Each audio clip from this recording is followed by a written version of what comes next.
ببین نکات رو کشی. اول بیا جلوتر، باید حتما صاف جدا کن. اوکی؟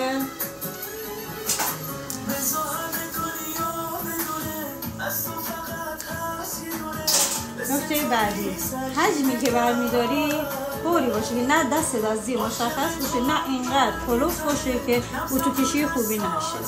نکته بعدی، از ریشه زاویه 90 درجه میگیریم، ضربه ای نزن، پوشی نزن،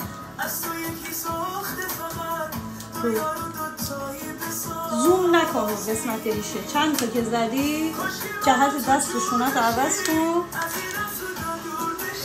چند تا این قسمت رو کشی کن و یک کوچولو پایین‌تر به نوکمون که میرسی زاویت رو صفر کن، اتوت رو رد کن، برستو نگه دار، اتوت رو رد کن، برستو نگه دار.